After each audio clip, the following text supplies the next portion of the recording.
Welcome to Space Startup News Live. I do this live stream every week at the same time, and thank you for joining. So we have Marty. Good morning, off down under. Welcome, Marty, and we also have Wayne. So good afternoon, Wayne. Thank you for joining. So for those who have not seen this live stream before, I basically recap the videos I've done this week, and it's a chance for you to chat on the videos, give your thoughts and opinions on any space topic in general. Anything to do with space is great, and it's this live stream is more for you to give your opinion, and I'll go through the comments people have left on the videos. There's been quite a few comments this week on the 2 videos I've done, and also space news as well. So yeah, I'll go through the videos and give my thoughts, and we'll see what other people have to say about those videos. And yeah, at the end, I'll go through any late breaking space news and my ideas for what I'm going to do next week. So let's begin with yes. Here's the very first video I did this week. I won't put myself in the corner. There I am. Elbows up from Wayne. So pivot to simpler, cheaper commercial space stations. So this directive came from Sean Duffy, the acting administrator at NASA, and I thought it was worth doing this topic because there's been quite a big change to the commercial space station program. It's called CLD, Commercial LEO Destinations Program, and basically, if you're not aware, the International Space Station has been decommissioned and deorbited by 2030 because it's quite old now. It's several decades old, and there's leaks, so it just needs to be deorbited. But NASA still wants to send astronauts to space, so that's why commercial space stations are needed. NASA will be funding several of them. It's already had a phase 1, and it's funded Blue Origin, Axiom Space, I think Starlab have had Space Act agreements, and they've been funded. And there's also been several unfunded Space Act agreements, SpaceX, I think VAST, and Think Orbital. So there's quite a few companies potential operators of commercial space stations who've received some funding, or at least some help from NASA. And at the end of this year or next year, probably there'll be a phase 2, which will be like hopefully more money and basically more progress. But there's been a big pivot to I think it will be cheaper, simpler space stations. Sean Duffy wants to see space stations that companies can actually make money from. They've got to be commercially viable. So it can't just be NASA funding these space stations. He wants private astronauts going to them. And for that to happen, they have to be cheap. Right? Because even millionaires are not going to spend $500 million or some ridiculous amount. They've got to be cheap, and that means they've got to be simple. And that's why the changes had to be made. And Wayne is saying we need larger locks between modules to make equipment moves easier. The current locks are a bottleneck. The docking ports. I think I read they were like they're not very big. I don't know how much. Yeah, but they're not very big. But that would mean making new docking ports and so on. So I think Sean Duffy and the new administration just wants, what do we have now that you can put into space that can be done as quickly and cheaply as possible, and then once we have like the minimal viable product space station, then you could add to it, you can add new modules, you can build to it, but like let's start with what we have. And that ties in very well with so yeah, here's the thing, here's the commercial LEO destination program. But this ties in very well with VAST. So this is their Haven 1 module. I mean, it's built already. It's now being tested and validated, and it's launching in May 2026. So this is kind of your minimal viable product space station. Right? It supports 4 crew for 1 month, which is now the minimum requirement. So that's your basic, simple space station. VAST has one, and Axiom is working on their space station, which I think is a bit bigger. There's more modules. It's more complicated, and then you have Starlab, who's working on their space station concept. It has a robotic arm. And then you have Orbital Reef. I don't have a graphic for that, but that's pretty huge. If you see the graphic, it's a very large space station, and I think it's oversized to begin with. They need something smaller, or they perhaps don't bid for phase 2. So basically, Pam Melrose, who was the deputy administrator a few years ago, she's not very happy about about these changes. She wants long duration missions, which requires like a bigger space station and more storage, more equipment, because she thinks it's necessary for us to go to Mars. We need to spend a lot of time in microgravity. That was basically her argument, and I kind of said like we've had 70 expeditions since 2000. There's been a lot of crew members up there. They spent 6 months or longer. Scott Kelly spent nearly a year up there. So there's plenty of time with the handy microgravity, and NASA can do bed rest studies. They can do modeling. Plus, they have the International Space Station. It's there for another 5 years. So I don't really think we need that to go to Mars. I'd rather have viable commercial space stations, small to begin with, and growing over time. I think that's a better solution. Yeah, this is the graphic for Axiom Space. You can see they have a number of modules, and you can just add them together, over time, and grow the space station. And I think that's the way to go. This is the very first module, the power propulsion module.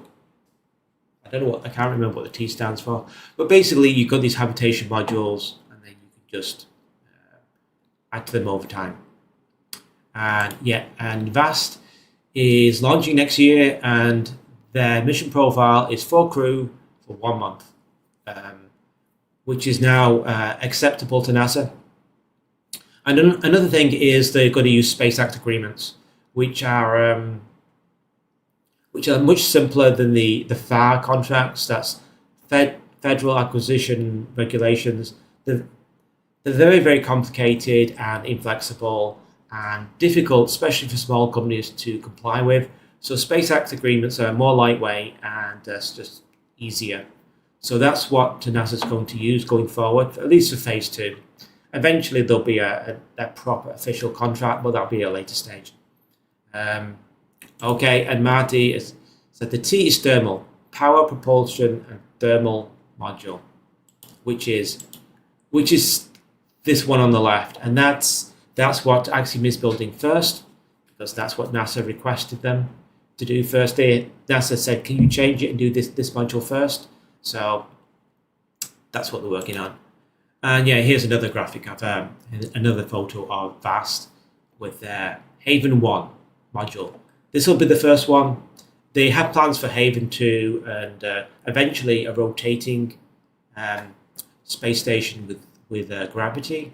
But it all depends on having a successful, commercial, viable space station. And I think the way to do that is to start small. So I think the minimal viable product idea for VAST is the correct way. It's the right way to go. And so we'll see what the other competitors do. We'll see whether Blue Origin decides to downscale to a small space station to begin with. And we'll see what happens with Starlab, which that looks quite small to me anyway. It looks like a single module and with just, these solar panels and then this robot arm. So Starlab is more of an international consortium. You have Voyager Space from the US, you have Mitsubishi from Japan, you have Airbus from Europe, and MDA Space from Canada, which will provide the arm. MDA Space supplies Canada arm. So I think you're more likely to get international support from ESA, JAXA, if you've got those big companies from those continents as part of your consortium. So I think that's the idea they're going for, which is a good idea. So we'll see whether that works for them. And let's see what people said about. Yeah, people have quite a few comments to say. So Hurricane 16668 says, I aged from 7 to 17 during the 1960s, watching with awe as a lucid, competitive US space program progressed from Project Mercury through Apollo. I've seen them all. What we have today is total directionless, bickering mess. So not a fan of the current approach. The thing is, I know that using commercial companies may seem chaotic, but I think it's a better approach because you end up with private companies with contracts with other private companies, and the government doesn't need to be involved as much or at all. I mean, for instance, you've got Axiom 4, which is private. You've got private crew going up, in this case to ISS, but in the future it could be to Haven 1. And the government's less involved, which means if the government decides it doesn't want to fund space stations anymore, they're still there. They're still in space, they're still operating. So even though it's a bit more chaotic, I prefer to have private companies doing more of the heavy lifting in space. And Joe Gojin says, we are entering a new era where space is becoming a commercial opportunity. Of course, things are a bit messy. However, there is far more potential for a space economy than back in the old days of the space race. You are looking at the past with rose-tinted glasses. Yeah, I agree. I agree with that opinion. Yeah, it's messy. That's just the way it is with private companies. Some succeed, some fail. It's expected. I prefer that than the Apollo. Let's do the Apollo again, which is basically the Chinese approach, right, to space.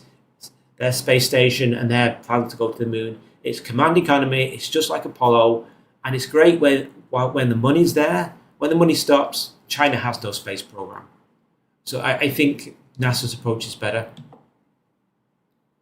And Draro King is saying, why is it that the richest country in the world doesn't have money anymore for space stations?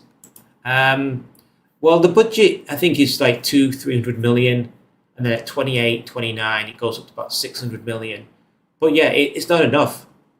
A lot of the money is going on SLS, it's going on Gateway, it's going on Orion. These are very large they're very large government projects that cost billions and billions. And I think maybe we'll move away from those with the new administration towards cheaper, heavy lift vehicles from private companies. And that will free up a lot of money to go towards, commercial space stations and Moon and Mars. I think commercial space stations should have a lot more money. I think it should be billions, 2 or 3 billion. So I would prefer that rather than SLS and Gateway and Orion, personally. And Mev Al-Madra says, NASA finally bows to space commercialization reality. The market is small and limited, much more so if NASA isn't willing to foot the bill and be the anchor tenant. What is the value of permanent human presence in space? I mean, beyond vanity.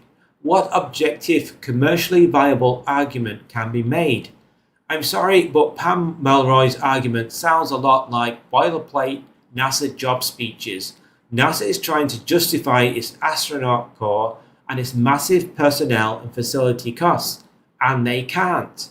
Funny thing, back when NASA was cutting edge, pushing forward, exploring, their existence was justified. Now they're just another federal jobs program. It isn't. They screwed the pooch themselves. Kind of like NASA's very big, and that's where a lot of the money goes. There's like 12, 13 centers, NASA centers. There's a big personnel, lots of projects, lots of government programs, and it's very expensive. So I think commercial companies will do things better, cheaper, faster, and more reliable in the future. And I think the US administration is also of that opinion, and they're trying to move more of the work, the heavy lifting, towards commercial space stations and commercial entities, commercial heavy lift. I think that's the right approach. And let's see, Rick AFE 6050 says, the shuttle was an example of NASA's expectations being unrealistic and the costs spiraling out of control. Far better to create a strong foundation based on what is possible than then increment from there.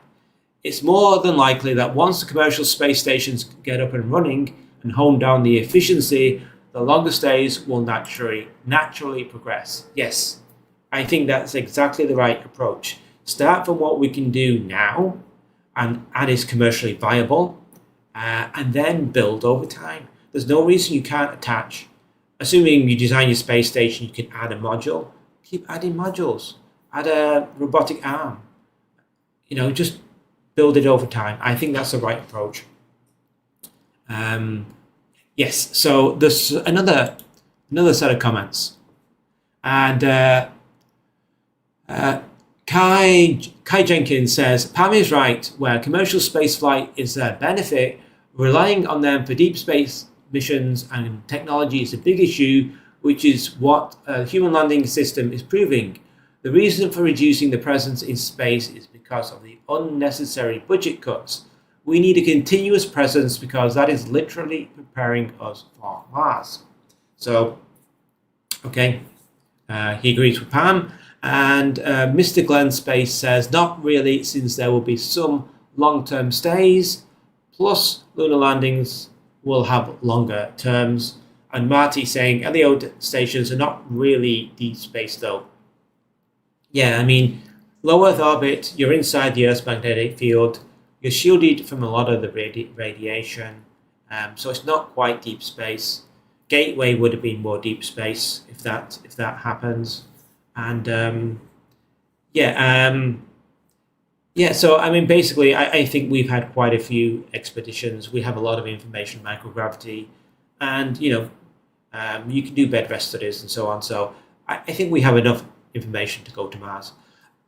Talking about Mars, I do want to do a video on NASA and space radiation, because I think there are big issues to do with NASA's view of radiation that could really be affecting our ability to go to Mars and to stay a long time on Mars.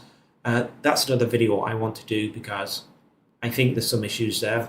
But I don't think there's issues with microgravity, to be honest. And Joe Gogin says, Vast Space went from barely a contender to the front of the competition in such a short time. I've been a fan of Vast Space for quite a while now. I do like their minimal approach, very simple space station. A single launch from Falcon 9, they have a space station, and crew go up there for a month. I mean, the private astronaut missions at the moment are 3 crew and 1 commander. That's from Axiom, and for a week or 2. So Haven 1 can easily do the same mission. They could even make it longer, and you can have 4 crew. Because it's not a NASA space station, you don't have to follow the NASA rules as much. You do still have to follow NASA regulations, but I think it's going to be less burdensome. NASA's full operation capability is now no longer binding, and the LEO microgravity document is also no longer binding. So a lot of the regulations NASA was going to have are no longer necessary, and that kind of makes it a lot simpler and cheaper for the commercial space station operators, which is great news. And also, there's one more comment here. Marty's saying, a 1-month stay may be the minimum requirement, but I dare say some commercial stations will not have a problem with stays of between 2 to 6 months, particularly the Axiom station. Time is running out for the ISS, but we still may see multiple we may see multiple stations on orbit before it is decommissioned. This means a permanent human presence can continue and even grow as the new stations are expanded. Hope the best, prepare for the worst. Yes. So you've got Axiom. That they're already fabricating the modules, so it's quite possible they'll have a module before 2030 in space. Fast is launching next year. I don't know the situation with Starlab or with Orbital Reef. Potentially, you could have SpaceX with their Starship. They could be in phase 2. They had a Space Act agreement that was unfunded for phase 1. So, and we could have new contenders. There's nothing stopping a brand new contender for phase 2. So we'll just see what happens. And Marty is saying also a fan of Vast, but the Axiom station will be more capable. Yeah, that's the whole thing with commercial space stations. It's not one. Hopefully it's 2 or 3. I don't think it'd be more than 3, but who knows? Drero King is saying infinite money for military in Israel, but no money for NASA anymore. China has won space race. I do want to do a video on the space race. There's a lot to talk about between. Obviously, I think people are aware there's a space race between China and NASA. NASA's building the Artemis base camp. China's building International Lunar Research Station, and it's quite big, and it's going to be soon. Boots on the moon by 2030 for China, which is quite possible, and then a space station 2035 with a large nuclear reactor. So I think there's enough to talk about. So I want to do a space video on that. Anyway, let's move on to the second video I did this week, which was orbital operations, high thrust space vehicle. So let's see if I can put myself down here. Yeah. So I only became aware of this company about a week or 2 ago. So it's just got some funding. I think it was $8 million. And they're working on a space station vehicle that's highly capable, has a high delta V, 10 kilometers per second, and it uses liquid oxygen and liquid hydrogen. Which is, for chemical engines, it's as efficient as you can get. It's high thrust, so this is launch vehicle level thrust, but in space, and it can loiter in space for years. But in order to loiter in space for years, it has to use cryogenic propellants, and that means you've got a problem cooling them down. But first, here are the 2 guys. Ross and Doug, if I remember the names.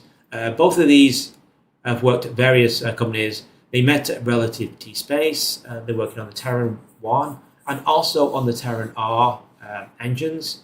They've worked at SpaceX, Blue Origin, NASA, Aerospace Rocketdyne, Aerojet Rocketdyne. So basically, they're very competent individuals to do. They know everything about space engines and everything, and now they're building a high thrust, high delta V satellite that can loiter in space for years, and when necessary it can move extremely fast. And their vehicle is called Astrius, and also you can see there has some kind of grappling arms as well. And I think their business plan is to appeal to the US Space Force and the US Department of Defense for like defensive stuff, cameras, infrared stuff, but also the mentioned weapon payloads. But I think this would also be very useful for NASA and some other missions. The big issue they have to work on when you're dealing with hydrogen as a fuel is it has to be kept extremely cold, 20 degrees above absolute zero. For oxygen, it's 90 degrees above absolute zero. So you need to build the technology to keep liquid hydrogen that cold for years. And that technology doesn't exist at the moment. So this is Blue Origin, who also have the same issue. This is their equipment, cryogenic propellant system. It's been tested at NASA's, I think, Johnson Space Center. It passed the test, so it's ready to be put into. This is the flight hardware, so it's ready to go into space to test the system in space. And this is part of their cislunar transporter vehicle, which is basically a fuel shuttle, and it shuttles fuel from low Earth orbit to the Moon's orbit to refuel the Mark 1 and Mark 2 lunar landers for their human landing system.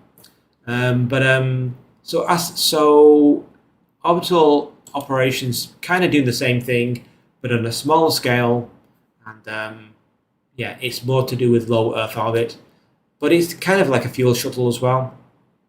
So their plan is, I detail it here in the video, but they're spending the next couple of years on the what they call the cryogenic propellant management system,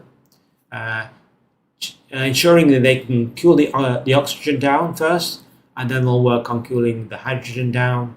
And then once they got that system working, then they will have a demo mission just to test the cryogenic system, no engine, so it'll just loiter in space, and they'll just check that the hydrogen and oxygen are kept cool.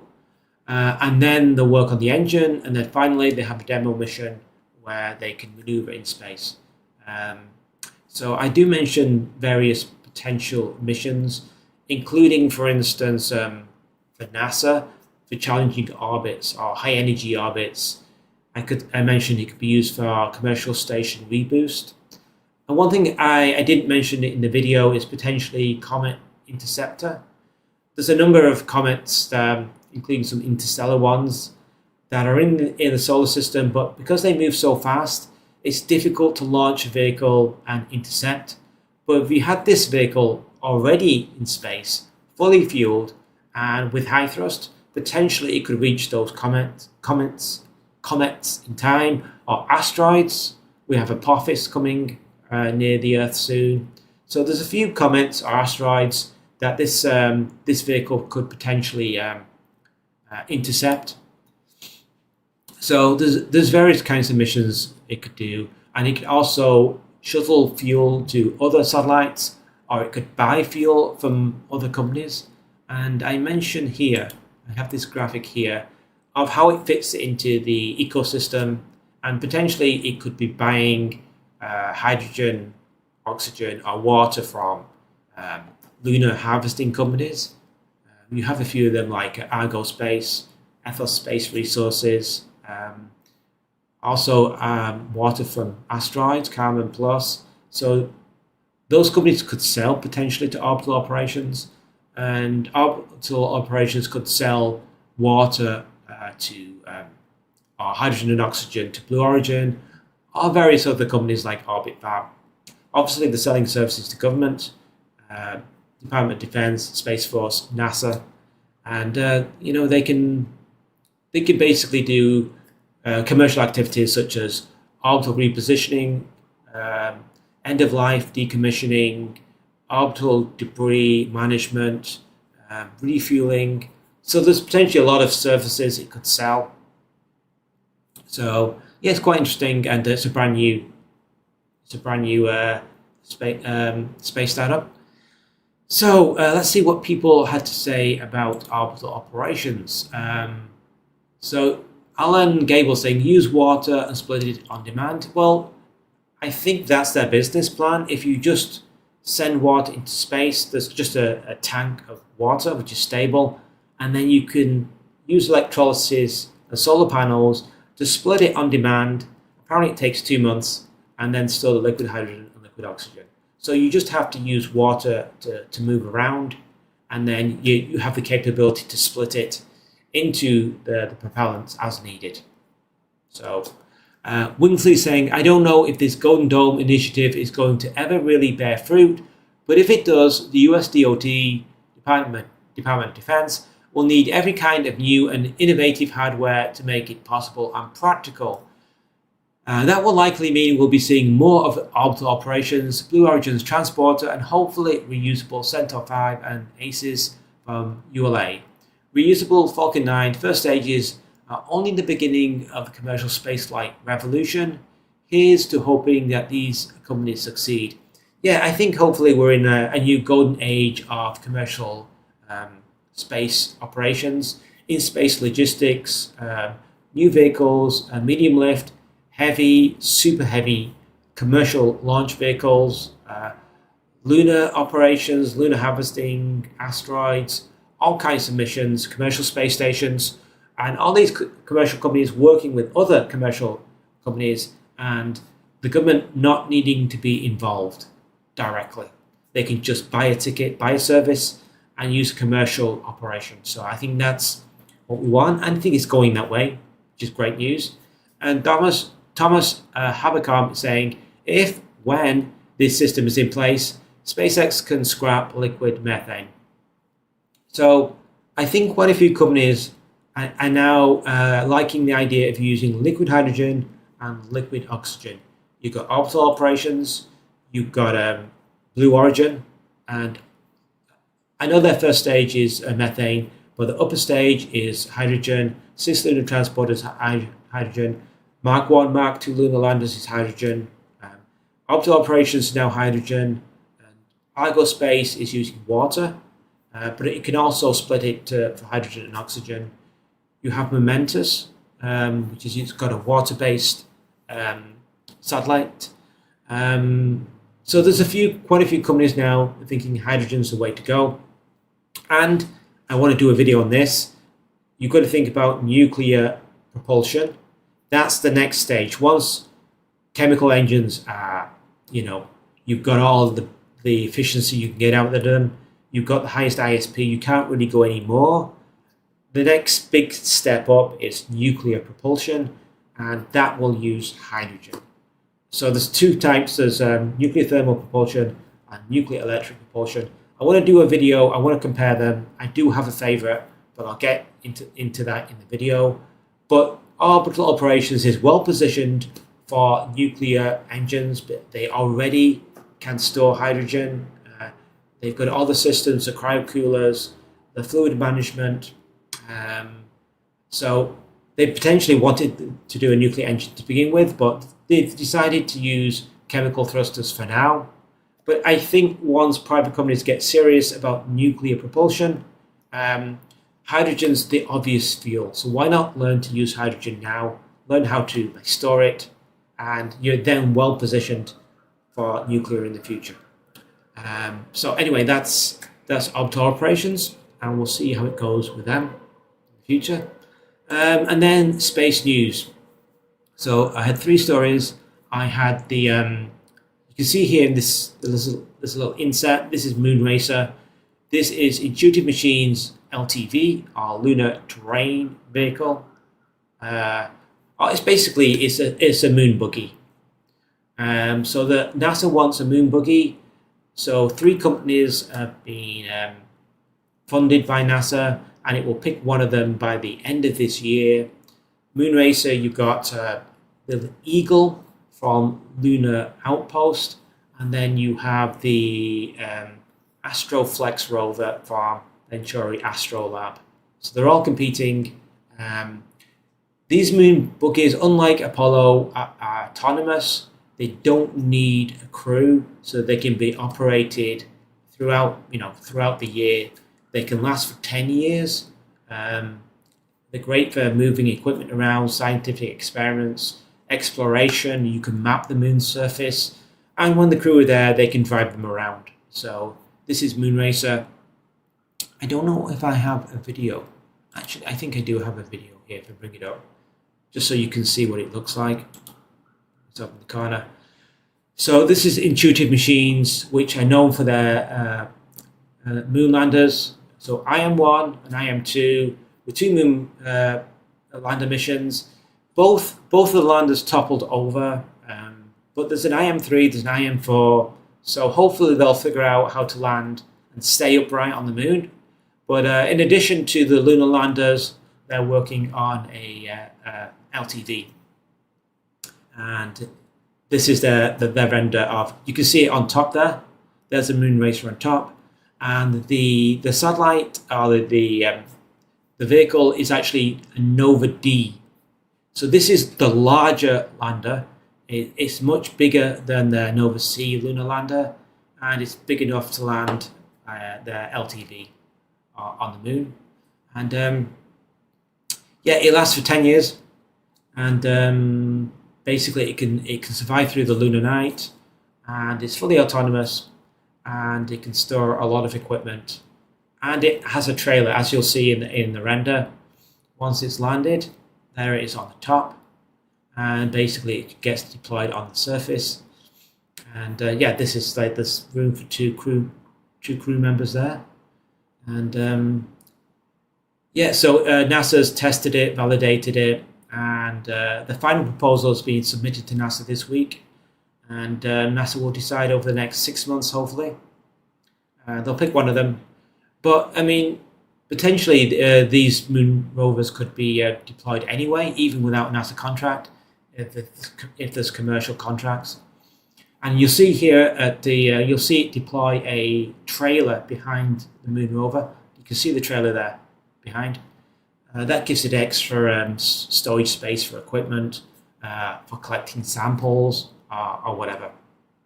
So yeah, that's the Moonracer LTV. So okay, I can stop that. So okay, and then the second story was Impulse Space. So they're working on a space tug, orbital transfer vehicle. It's basically a space tug, but it's a high power one, and it can move satellites from low Earth orbit to geostationary orbit in just a matter of hours. There it goes. So they now have annual missions to GEO, that's geosynchronous orbit. Their rideshare mission is called Caravan. So Caravan 1 is launching in the third quarter of 2026, and they can put 4 tons of payload into geosynchronous orbit.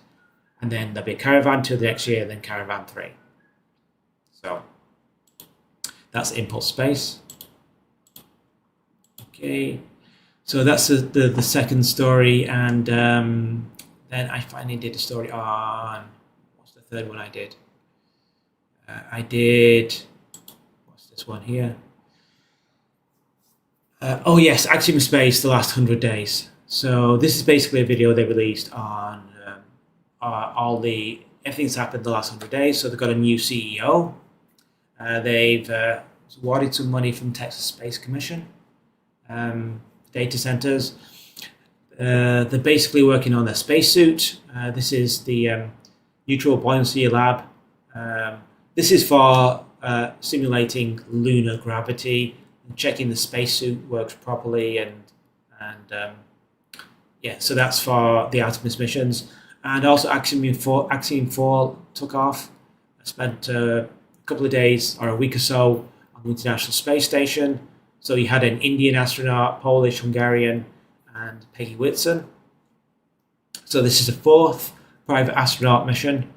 And I do say that Vast Space will also be competing for private astronaut missions, so they can learn how to bring myself up. They can learn how to send astronauts to space, how to partner with NASA, because they'll have their own space station soon enough. So it's very useful to know how to deal with astronauts and do all the training and all the stuff you need to know. So this is Axiom. They're quite good at now sending astronauts to space. They're building the space station. You can see you've got the aft and the forward end of the space station. Those two are going to be mated together soon, and then it will go to Houston for validation and so on. So that is Axiom Space. We're making a lot of progress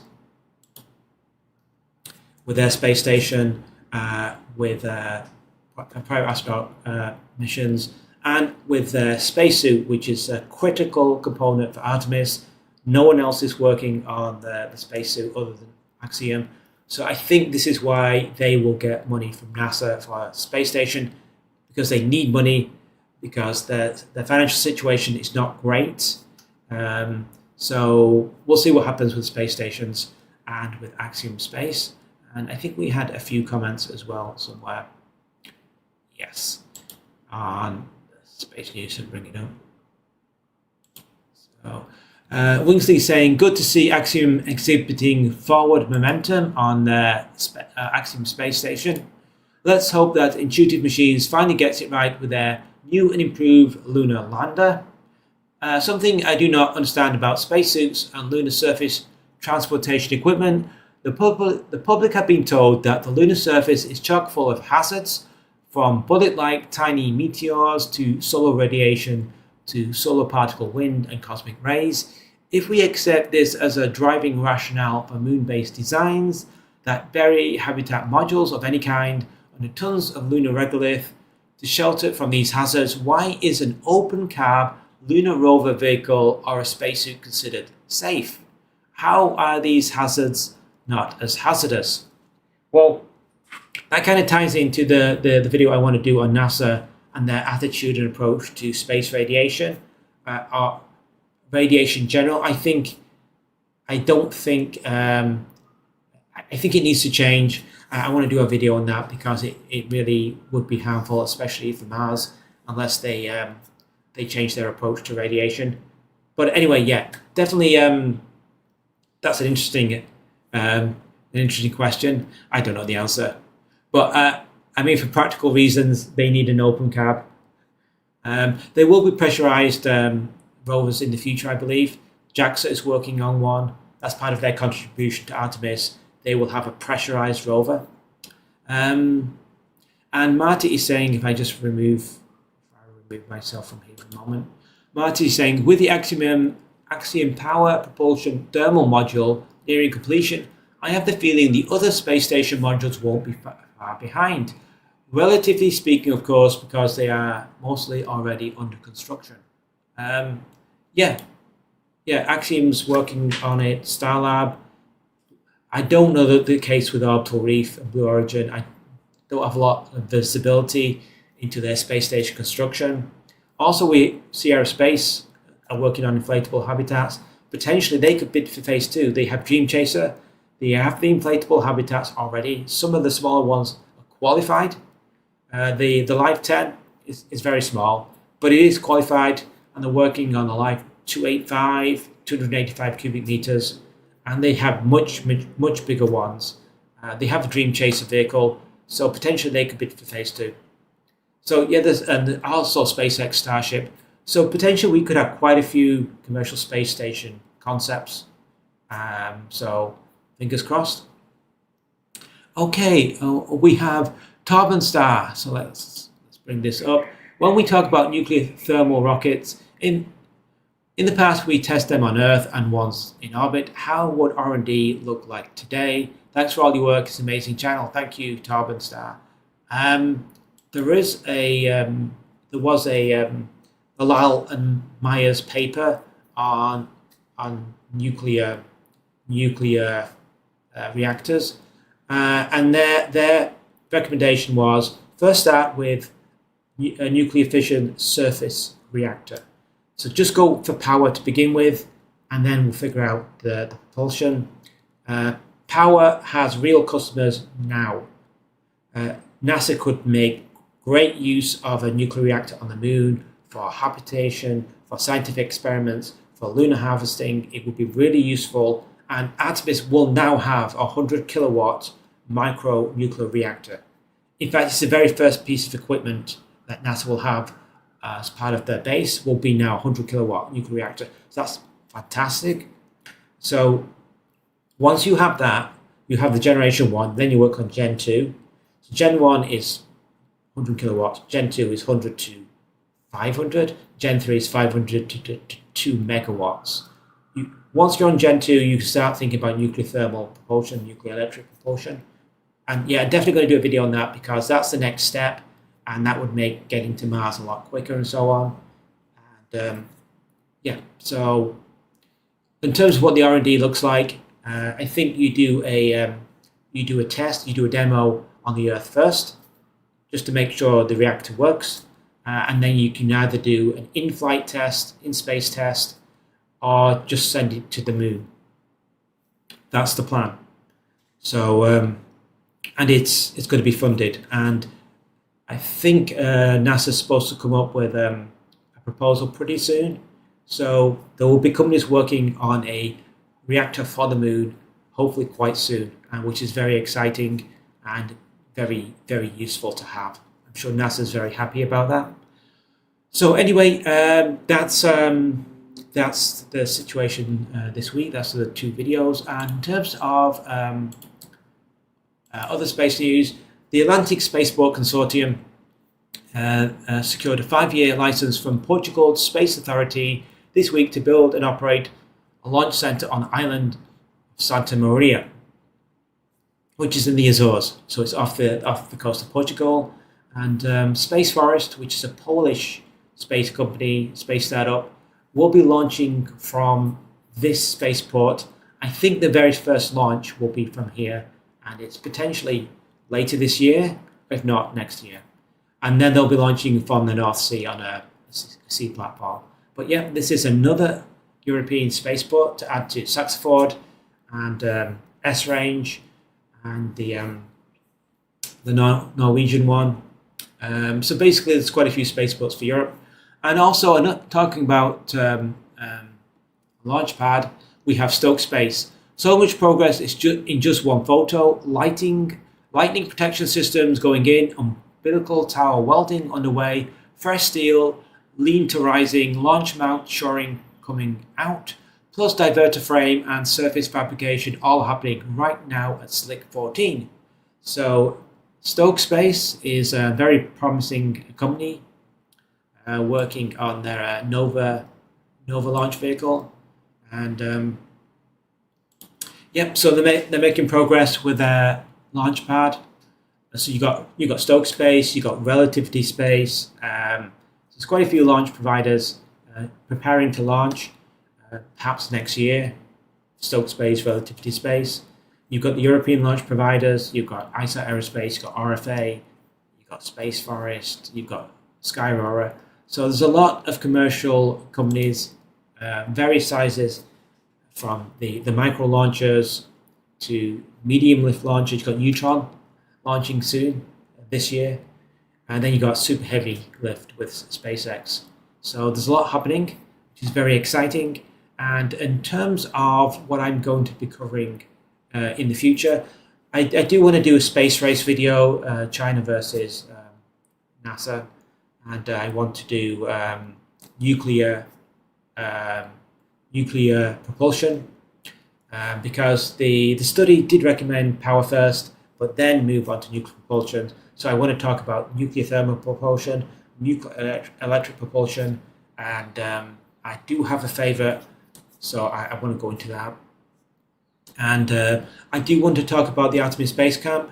I've done various lunar designs, bases. I've not covered Artemis Base Camp. Now we know there's going to be a nuclear reactor as part of the camp, so that will affect, like, you could do more science, you could do more potentially harvesting. So I want to do the nuclear reactor, I want to do the multi-purpose habitat, which is now signed off. There's now a contract for that. I want to do the lunar landers, I want to do the rovers, and just talk about the whole base. So there's Artemis Base Camp, and I have quite a few other things I want to talk about as well, but that's coming up in the future. So anyway, thank you for joining the live stream, and I'll see you next week. Thank you.